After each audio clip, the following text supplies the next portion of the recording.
We continue with our discussion of improvements in land transportation as we go on with turnpikes and toll roads. So, in addition to toll roads and turnpikes being around, they were an improvement over dirt roads, obviously, because these are the best roads around. As we can see, they're better because the money that was used, that was paid, went directly to those roads. And so the actual road name itself comes from the barrier, an actual barrier that prevented access to these private roads.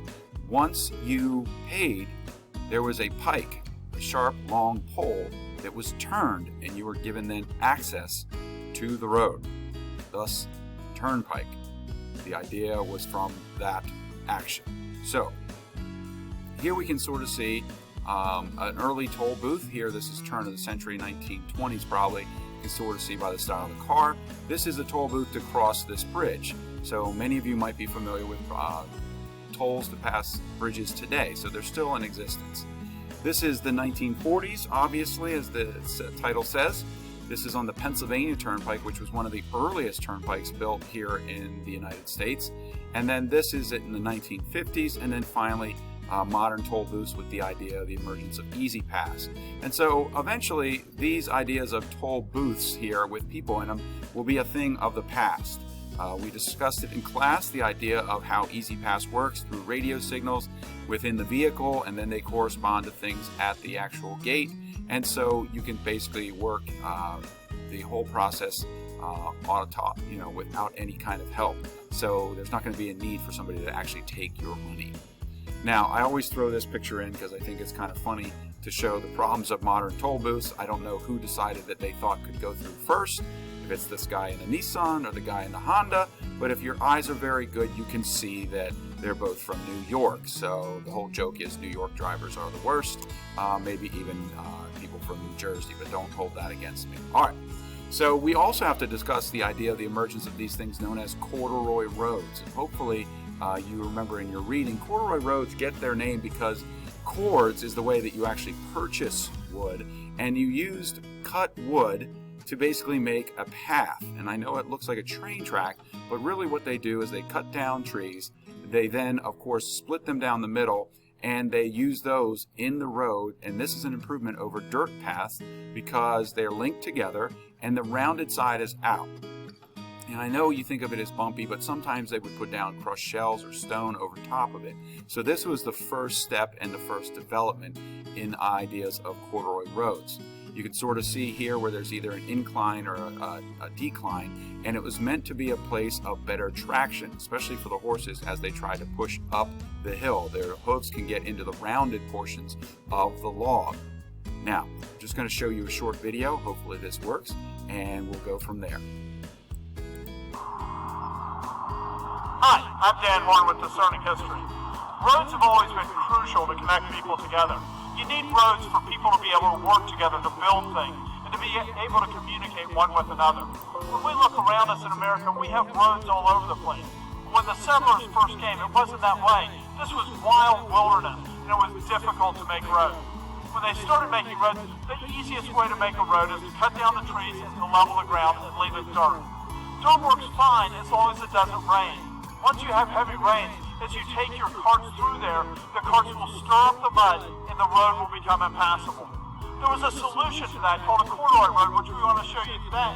Another problem that you have is there's swamps and other obstacles. There were ways to deal with that also that we want to show you, and so that you understand what early road building in America was like.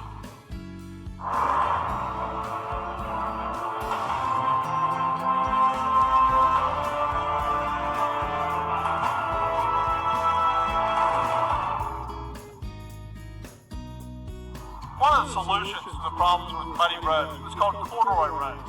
With corduroy roads, what they would do is they would take timbers and they would lay them across the road surface, one next to each other. They would then fill in that road surface with shells. That worked really good at the beginning. It made a nice, smooth road surface. But what would happen is all those carts went across the road surface, they would break down the shells, and the shells would become powder. As they became powder, they moved off the road surface, and you were left with the wood, which made a pretty rough ride. And just like today, where you have roads that have potholes, you'd have corduroy roads that would get the bumpy ride. But the advantage was, even under wet conditions, the roads were still passable. The other problem was, what do you do when you have a swamp? When you have a swamp, the soil is so soft that if you build a corduroy road, it will just sink into the ground. So they'd have to build a more elaborate structure. What they would do is they would build this web where they would take large logs, they would run them parallel to the road, they would then take cross pieces, and they would connect those in, and so that the road became this floating structure. In between, so that they'd have a basis for the shell, they would put in driftwood and other things that wouldn't rot. They wanted to use woods that wouldn't rot because these wood would be soaked constantly from the water of the swamp. Once they have that filled in, they fill in the whole thing then with shell. That gives a nice road surface that's just like the corduroy road when it's first built. As we can see, the colonists had to get from one place to another. And I hope you can appreciate the amount of work that it took to build a road in colonial America. The technology's changed, but we still have to get from one place to another. And we're still frequently choosing the same paths that the colonists took. So as we move on, we'll talk more about the different emergence of different styles of roads. So here you can just sort of see a cutaway of a form of what corduroy roads would have looked like. They even lasted into the Civil War and actually past the 20th century. But here was actually from a newspaper clipping during the Civil War. You can sort of see there was a correspondent down here watching Southern forces build this corduroy road. You could sort of see off to the side that there's kind of swampy conditions, and that's why they're doing it. And they're building it just like he had said in the actual piece. This was kind of cool information I came across in Virginia in 2015, that they were doing just some road work, and as they excavated, they came down and they could find remnants of an old corduroy road from the Civil War. Now, if you're not familiar with this guy, maybe your parents or grandparents might be, and if you ask them what they call blacktop or asphalt, they might call it macadam. And it actually comes from this guy, John McAdam.